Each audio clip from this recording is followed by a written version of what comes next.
The Adventure of the Sussex Vampire. Holmes had read carefully a note which the last post had brought him. Then, with the dry chuckle which was his nearest approach to a laugh, he tossed it over to me.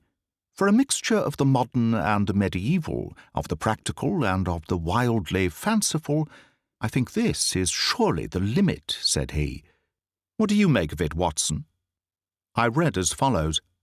46 Old Jury, November the 19th. Vampires. Sir, our client, Mr. Robert Ferguson, of Ferguson and Muirhead, tea brokers, of Mincing Lane, has made some inquiry from us in a communication of even date concerning vampires. As our firm specializes entirely upon the assessment of machinery, the matter hardly comes within our purview, and we have therefore recommended Mr. Ferguson to call upon you and lay the matter before you. We have not forgotten your successful action in the case of Matilda Briggs. We are, sir, faithfully yours, Morrison and Dodd, per E.J.C. Matilda Briggs was not the name of a young woman, Watson, said Holmes in a reminiscent voice. It was a ship which is associated with the giant rat of Sumatra, a story for which the world is not yet prepared. But what do we know about vampires? Does it come within our purview either? Anything is better than stagnation, but really we seem to have been switched on to a Grimm's fairy tale. Make a long arm, Watson, and see what V has to say. I leaned back and took down the great index volume to which he referred. Holmes balanced it on his knee, and his eyes moved slowly and lovingly over the record of old cases, mixed with the accumulated information of a lifetime. Voyage of the Glorious Scott, he read. That was a bad business. I have some recollection that you made a record of it, Watson, though I was unable to congratulate you upon the result. Victor Lynch, the forger. Venomous lizard, or Gila. Remarkable case that. Victoria, the circus belle, Vanderbilt, and the Yeggman. Vipers, Vigour, the Hammersmith wonder. Hello, good old index, you can't beat it. Listen to this, Watson. Vampirism in Hungary. And again, vampires in Transylvania. He turned over the pages with eagerness. But after a short, intent perusal, he threw down the great book with a snarl of disappointment. Rubbish, Watson, rubbish. What have we to do with walking corpses, who can only be held in their grave by stakes driven through their hearts? It's pure lunacy. But surely, said I, the vampire was not necessarily a dead man. A living person might have the habit. I have read, for example, of the old sucking the blood of the young in order to retain their youth. You are right, Watson. It mentions the legend in one of these references. But are we to give serious attention to such things? This agency stands flat-footed upon the ground, and there it must remain. The world is big enough for us. No ghosts need apply. I fear that we cannot take Mr. Robert Ferguson very seriously. Possibly this note may be from him, and may throw some light upon what is worrying him. He took up a second letter which had lain unnoticed upon the table while he had been absorbed with the first. This he began to read with a smile of amusement upon his face, which gradually faded away into an expression of intense interest and concentration.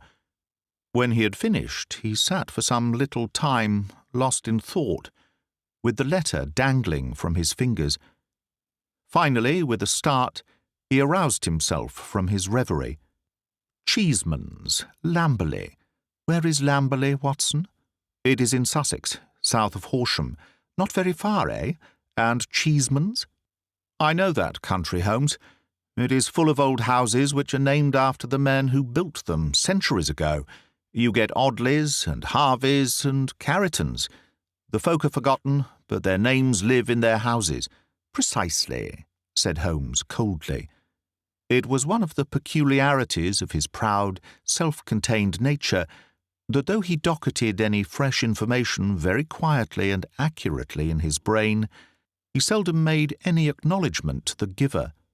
I rather fancy we shall know a good deal more about Cheeseman's Lamberley before we are through. The letter is, as I had hoped, from Robert Ferguson.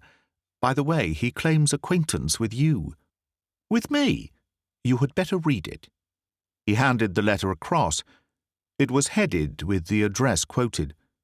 Dear Mr. Holmes, it said, I have been recommended to you by my lawyers, but indeed the matter is so extraordinarily delicate that it is most difficult to discuss.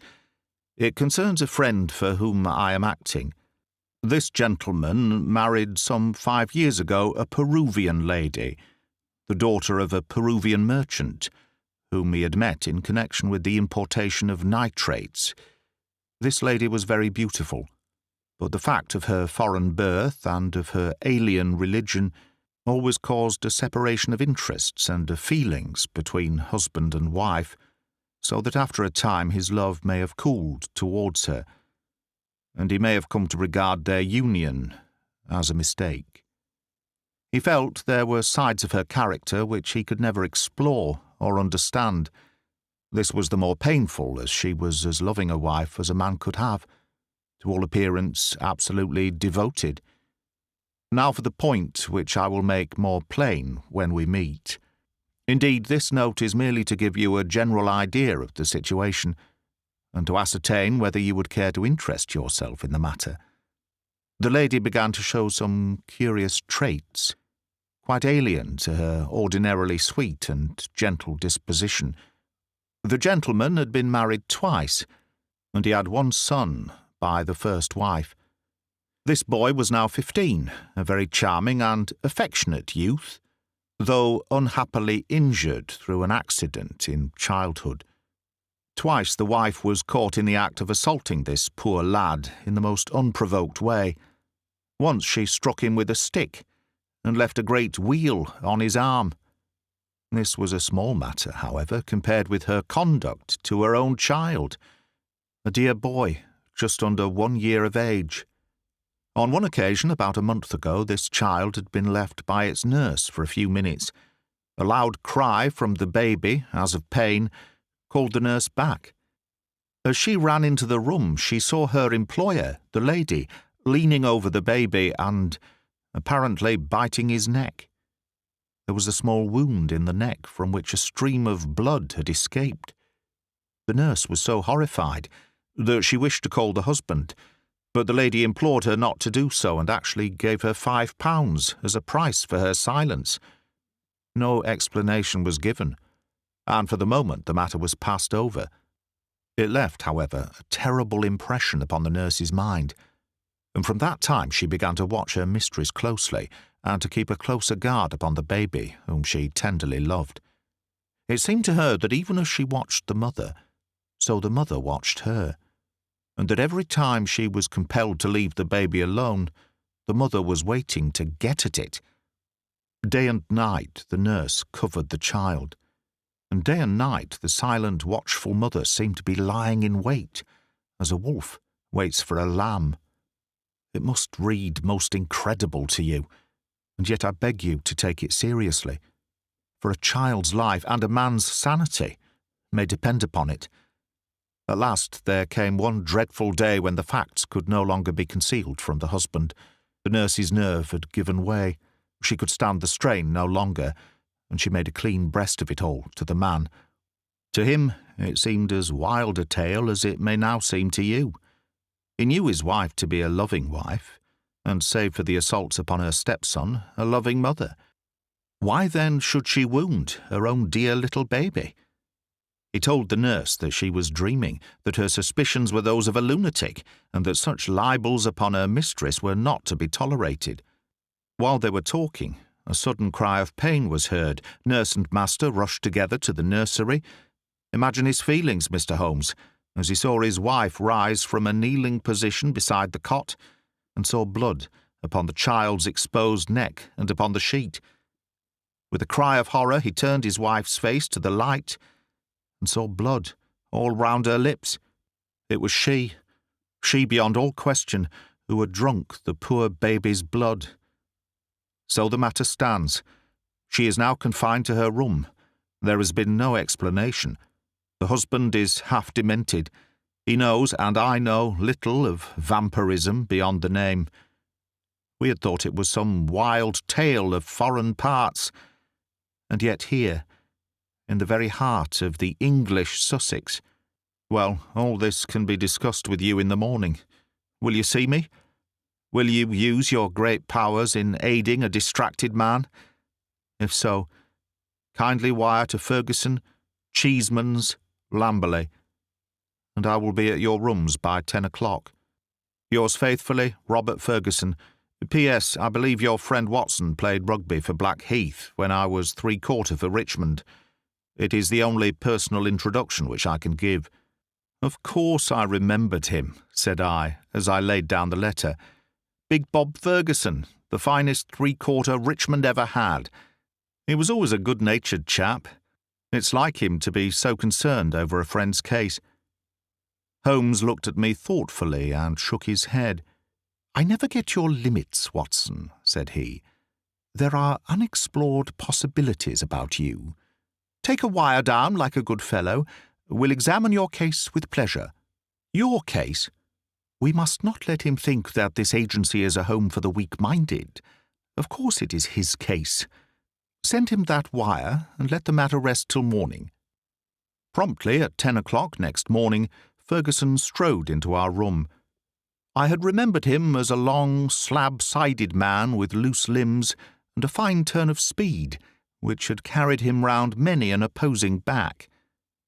There is surely nothing in life more painful than to meet the wreck of a fine athlete whom one has known in his prime.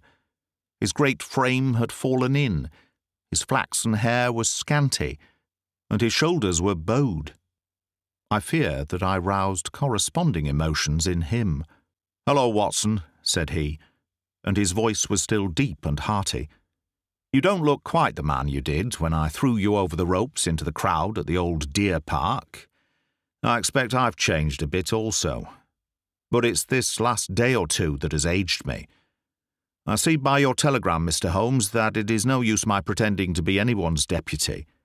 "It is simpler to deal direct," said Holmes. "Of course it is. But you can imagine how difficult it is when you are speaking of the woman whom you are bound to protect and help. What can I do? How am I to go to the police with such a story? And yet the kiddies have got to be protected. Is it madness, Mr. Holmes? Is it something in the blood? Have you any similar case in your experience? For God's sake, give me some advice, for I am at my wit's end." "Very naturally, Mr. Ferguson. Now sit here and pull yourself together, and give me a few clear answers. I can assure you that I am very far from being at my wit's end, and that I am confident we shall find some solution. First of all, tell me what steps you have taken. Is your wife still near the children? We had a dreadful scene. She is a most loving woman, Mr. Holmes. If ever a woman loved a man with all her heart and soul, she loves me. She was cut to the heart that I should have discovered this horrible, this incredible secret. She would not even speak. She gave no answer to my reproaches, save to gaze at me with a sort of wild, despairing look in her eyes. Then she rushed to her room and locked herself in. Since then she has refused to see me. She has a maid who was with her before her marriage, Dolores by name. A friend, rather than a servant. She takes her food to her. Then the child is in no immediate danger? Mrs. Mason, the nurse, has sworn that she will not leave it night or day. I can absolutely trust her. I am more uneasy about poor little Jack, for, as I told you in my note, he has twice been assaulted by her. But never wounded? No, she struck him savagely. It is the more terrible as he is a poor little inoffensive cripple." Ferguson's gaunt features softened as he spoke of his boy. You would think that the dear lad's condition would soften anyone's heart. A fall in childhood and a twisted spine, Mr. Holmes, but the dearest, most loving heart within. Holmes had picked up the letter of yesterday and was reading it over. "What other inmates are there in your house, Mr. Ferguson?" 2 servants who have not been long with us, 1 stable hand, Michael, who sleeps in the house, my wife, myself, my boy Jack, baby, Dolores, and Mrs. Mason. That is all. I gather that you did not know your wife well at the time of your marriage. I had only known her a few weeks. How long had this maid Dolores been with her? Some years. Then your wife's character would really be better known by Dolores than by you. Yes, you may say so. Holmes made a note.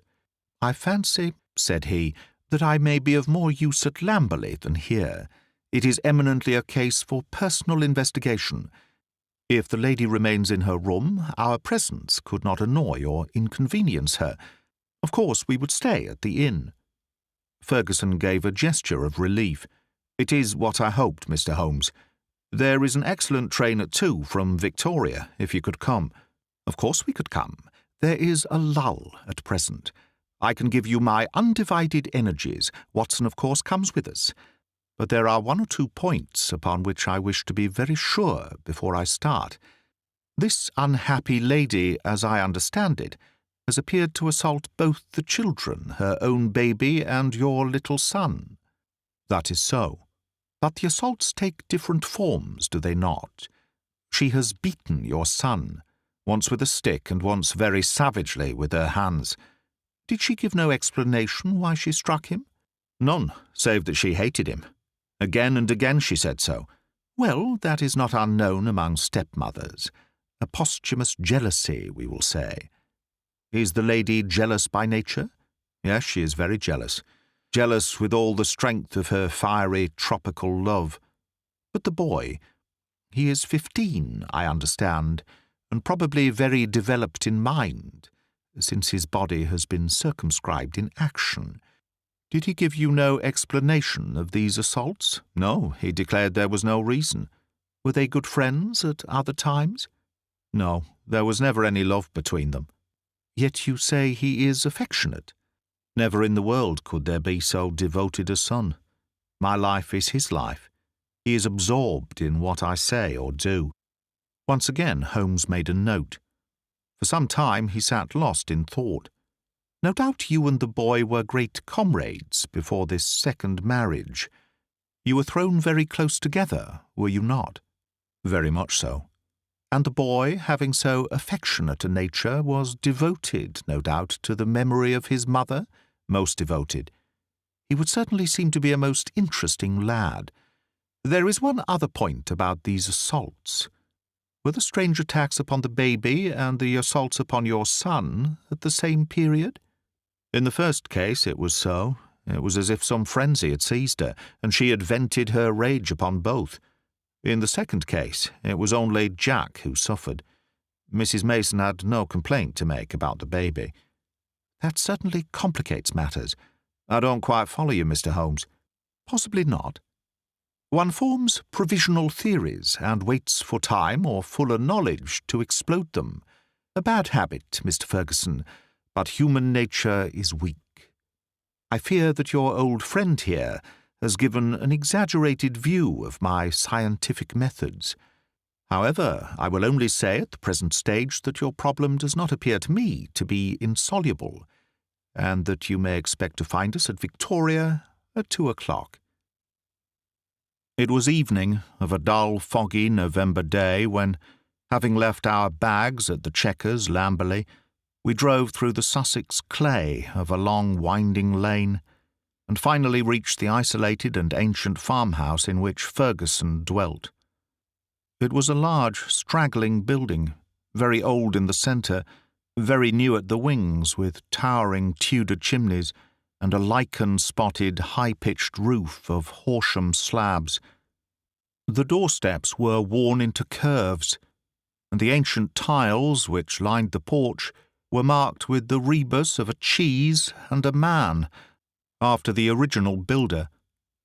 Within, the ceilings were corrugated with heavy oaken beams, and the uneven floors sagged into sharp curves. An odour of age and decay pervaded the whole crumbling building. There was one very large central room into which Ferguson led us. Here, In a huge old-fashioned fireplace with an iron screen behind it dated 1670, there blazed and spluttered a splendid log fire. The room, as I gazed round, was a most singular mixture of dates and of places. The half-panelled walls may well have belonged to the original yeoman farmer of the 17th century. They were ornamented, however, on the lower part, by a line of well-chosen modern watercolours, while above, where yellow plaster took the place of oak, there was hung a fine collection of South American utensils and weapons, which had been brought, no doubt, by the Peruvian lady upstairs. Holmes rose with that quick curiosity which sprang from his eager mind, and examined them with some care. He returned with his eyes full of thought. "Hello!" he cried. "Hello!" A spaniel had lain in a basket in the corner. It came slowly forward towards its master, walking with difficulty. Its hind legs moved irregularly, and its tail was on the ground. It licked Ferguson's hand. "What is it, Mr. Holmes?" "The dog. What's the matter with it?" That's what puzzled the vet. A sort of paralysis, spinal meningitis, he thought. But it is passing. He'll be all right soon, won't you, Carlo? A shiver of assent passed through the drooping tail. The dog's mournful eyes passed from one of us to the other. He knew that we were discussing his case. Did it come on suddenly? In a single night? How long ago? It may have been 4 months ago. Very remarkable. Very suggestive. What do you see in it, Mr. Holmes? A confirmation of what I had already thought. For God's sake, what do you think, Mr. Holmes? It may be a mere intellectual puzzle to you, but it is life and death to me. My wife, a would-be murderer. My child in constant danger. Don't play with me, Mr. Holmes. It is too terribly serious. The big rugby three-quarter was trembling all over. Holmes put his hand soothingly upon his arm. I fear that there is pain for you, Mr. Ferguson, whatever the solution may be, said he. I would spare you all I can. I cannot say more for the instant. But before I leave this house, I hope I may have something definite. Please God you may. If you'll excuse me, gentlemen, I will go up to my wife's room and see if there has been any change. He was away some minutes, during which Holmes resumed his examination of the curiosities upon the wall. When our host returned, it was clear, from his downcast face, that he had made no progress. He brought with him a tall, slim, brown-faced girl. "The tea is ready, Dolores," said Ferguson. "See that your mistress has everything she can wish." "She vera ill," cried the girl, looking with indignant eyes at her master. "She no ask for food. She vera ill. She need the doctor. I frightened stay alone with her without the doctor." Ferguson looked at me with a question in his eyes. I should be so glad if I could be of use. "Would your mistress see Dr. Watson?" "I take him. I no ask leave. She needs doctor. Then I'll come with you at once."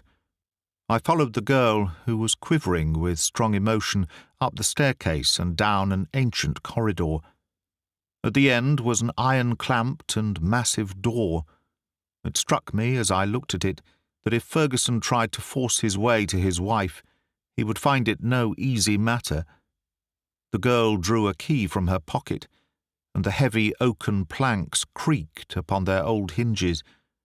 I passed in, and she swiftly followed, fastening the door behind her. On the bed, a woman was lying, who was clearly in a high fever. She was only half conscious, but as I entered she raised a pair of frightened but beautiful eyes, and glared at me in apprehension. Seeing a stranger, she appeared to be relieved, and sank back with a sigh upon the pillow. I stepped up to her with a few reassuring words, and she lay still while I took her pulse and temperature. Both were high, and yet my impression was that the condition was rather that of mental and nervous excitement than of any actual seizure. "She lie like that 1 day, 2 day. "Afraid she die," said the girl. The woman turned her flushed and handsome face towards me. "Where is my husband?" "He is below, and would wish to see you." "I will not see him. I will not see him." Then she seemed to wander off into delirium. "A fiend! A fiend! Oh, what shall I do with this devil?" "Can I help you in any way?" "No, no one can help. It is finished. All is destroyed. Do what I will. All is destroyed." The woman must have some strange delusion. I could not see honest Bob Ferguson in the character of fiend or devil. "Madam," I said, "your husband loves you dearly. He is deeply grieved at this happening." Again she turned on me those glorious eyes. "He loves me, yes. But do I not love him? Do I not love him even to sacrifice myself rather than break his dear heart? That is how I love him, and yet he could think of me, he could speak of me so. He is full of grief, but he cannot understand.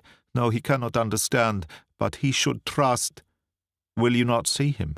I suggested. "No, no, I cannot forget those terrible words, nor the look upon his face. I will not see him. Go now. You can do nothing for me. Tell him only one thing. I want my child. I have a right to my child. That is the only message I can send him." She turned her face to the wall and would say no more. I returned to the room downstairs where Ferguson and Holmes still sat by the fire. Ferguson listened moodily to my account of the interview. "How can I send her the child?" he said. "How do I know what strange impulse might come upon her? How can I ever forget how she rose from beside it with its blood upon her lips?" He shuddered at the recollection. "The child is safe with Mrs. Mason, and there he must remain." A smart maid, the only modern thing which we had seen in the house, had brought in some tea. As she was serving it, the door opened, and a youth entered the room. He was a remarkable lad, pale-faced and fair-haired, with excitable light blue eyes which blazed into a sudden flame of emotion and joy as they rested upon his father. He rushed forward and threw his arms round his neck with the abandon of a loving girl. "Oh, Daddy," he cried, "I did not know that you were due yet. I should have been here to meet you. I am so glad to see you." Ferguson gently disengaged himself from the embrace with some little show of embarrassment. "Dear old chap," said he, patting the flaxen head with a very tender hand. "I came early because my friends, Mr. Holmes and Dr. Watson, have been persuaded to come down and spend an evening with us." "Is that Mr. Holmes the detective?" "Yes." The youth looked at us with a very penetrating and, as it seemed to me, unfriendly gaze. "What about your other child, Mr. Ferguson?" asked Holmes. "Might we make the acquaintance of the baby?" "Ask Mrs. Mason to bring baby down," said Ferguson. The boy went off with a curious, shambling gait, which told my surgical eyes that he was suffering from a weak spine. Presently he returned, and behind him came a tall, gaunt woman, bearing in her arms a very beautiful child, dark-eyed, golden-haired, a wonderful mixture of the Saxon and the Latin. Ferguson was evidently devoted to it, for he took it into his arms and fondled it most tenderly. "Fancy anyone having the heart to hurt him," he muttered, as he glanced down at the small angry red pucker upon the cherub throat. It was at this moment that I chanced to glance at Holmes, and saw a most singular intentness in his expression.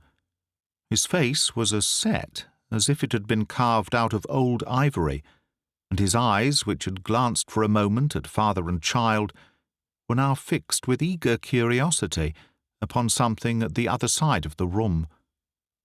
Following his gaze, I could only guess that he was looking out through the window at the melancholy, dripping garden. It is true that a shutter had half closed outside and obstructed the view, but none the less it was certainly at the window that Holmes was fixing his concentrated attention. Then he smiled, and his eyes came back to the baby. On its chubby neck there was this small, puckered mark. Without speaking, Holmes examined it with care. Finally he shook one of the dimpled fists, which waved in front of him. "Goodbye, little man. You have made a strange start in life. Nurse, I should wish to have a word with you, in private." He took her aside and spoke earnestly for a few minutes. I only heard the last words, which were, "Your anxiety will soon, I hope, be set at rest." The woman, who seemed to be a sour, silent kind of creature, withdrew with the child. "What is Mrs. Mason like?" asked Holmes. "Not very prepossessing externally, as you can see, but a heart of gold, and devoted to the child. Do you like her, Jack?" Holmes turned suddenly upon the boy. His expressive mobile face shadowed over, and he shook his head. "Jackie has very strong likes and dislikes," said Ferguson, putting his arm round the boy. "Luckily, I am one of his likes." The boy cooed and nestled his head upon his father's breast. Ferguson gently disengaged him. "Run away, little Jackie," said he, and he watched his son with loving eyes until he disappeared. "Now, Mr. Holmes," he continued when the boy was gone, "I really feel that I have brought you on a fool's errand. For what can you possibly do save give me your sympathy? It must be an exceedingly delicate and complex affair from your point of view." "It is certainly delicate," said my friend with an amused smile, "but I have not been struck up to now with its complexity. It has been a case for intellectual deduction, but when this original intellectual deduction is confirmed, point, by quite a number of independent incidents, then the subjective becomes objective, and we can say confidently that we have reached our goal. I had, in fact, reached it before we left Baker Street, and the rest has merely been observation and confirmation." Ferguson put his big hand to his furrowed forehead. "For heaven's sake, Holmes," he said hoarsely, "if you can see the truth in this matter, do not keep me in suspense.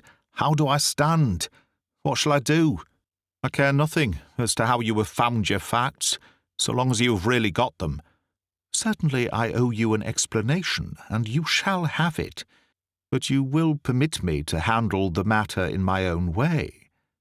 Is the lady capable of seeing us, Watson? She is ill, but she is quite rational. Very good. It is only in her presence that we can clear the matter up. Let us go up to her." "She will not see me," cried Ferguson. "Oh, yes, she will," said Holmes. He scribbled a few lines upon a sheet of paper. "You at least have the entrée, Watson. Will you have the goodness to give the lady this note?"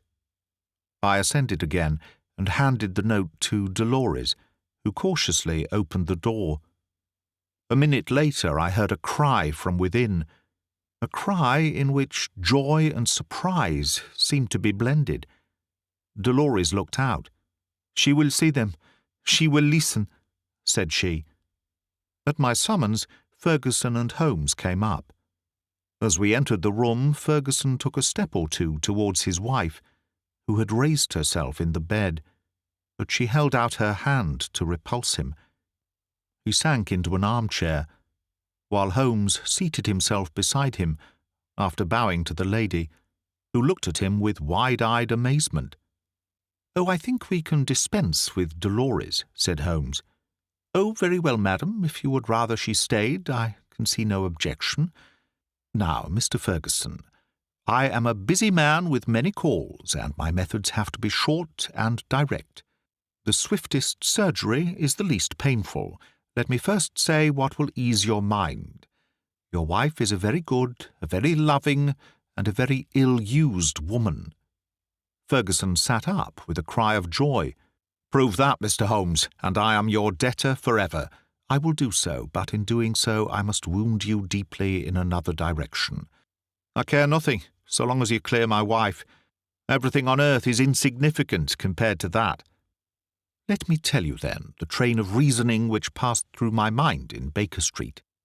The idea of a vampire was to me absurd, Such things do not happen in criminal practice in England. And yet your observation was precise. You had seen the lady rise from beside the child's cot with blood upon her lips. I did. Did it not occur to you that a bleeding wound may be sucked for some other purpose than to draw the blood from it? Was there not a queen in English history who sucked such a wound to draw poison from it? Poison? A South American household. My instinct felt the presence of those weapons upon the wall before my eyes ever saw them. It might have been other poison, but that was what occurred to me. When I saw that little empty quiver beside the small bird bow, it was just what I expected to see. If the child were pricked with one of those arrows dipped in curare or some other devilish drug, it would mean death if the venom were not sucked out. And the dog, if one were to use such a poison, would one not try it first, in order to see that it had not lost its power? I did not foresee the dog, but at least I understand him, and he fitted into my reconstruction. Now do you understand? Your wife feared such an attack. She saw it made and saved the child's life. And yet she shrank from telling you all the truth. For she knew how you loved the boy, and feared lest it break your heart. Jackie! I watched him as you fondled the child just now. His face was clearly reflected in the glass of the window, where the shutter formed a background. I saw such jealousy, such cruel hatred, as I have seldom seen in a human face. My Jackie! You have to face it, Mr. Ferguson. It is the more painful because it is a distorted love, a maniacal, exaggerated love for you, and possibly for his dead mother, which has prompted his action. His very soul is consumed with hatred for this splendid child, whose health and beauty are a contrast to his own weakness. Good God, it is incredible. Have I spoken the truth, madam? The lady was sobbing, with her face buried in the pillows. Now she turned to her husband. How could I tell you, Bob? I felt the blow it would be to you. It was better that I should wait, and that it should come from some other lips than mine. When this gentleman, who seems to have powers of magic, wrote that he knew all, I was glad. I think a year at sea would be my prescription for Master Jackie, said Holmes, rising from his chair. Only one thing is still clouded, madam. We can quite understand your attacks upon Master Jackie. There is a limit to a mother's patience. But how did you dare to leave the child these last 2 days? I had told Mrs. Mason. She knew. Exactly, so I imagined. Ferguson was standing by the bed, choking, his hands outstretched and quivering. This, I fancy, is the time for our exit, Watson, said Holmes in a whisper. If you will take one elbow of the two faithful Dolores, I will take the other. There now, he added, as he closed the door behind him. I think we may leave them to settle the rest among themselves. I have only one further note of this case. It is the letter which Holmes wrote in final answer to that with which the narrative begins. It ran thus. Baker Street, November the 21st. Vampires. Sir, referring to your letter of the 19th, I beg to state that I have looked into the inquiry of your client, Mr. Robert Ferguson of Ferguson and Muirhead, tea brokers of Mincing Lane, and that the matter has been brought to a satisfactory conclusion. With thanks for your recommendation, I am, sir, faithfully yours, Sherlock Holmes. That is the end of The Adventure of the Sussex Vampire by Sir Arthur Conan Doyle. Read by Greg Wagland. For Magpie Audio, 2020.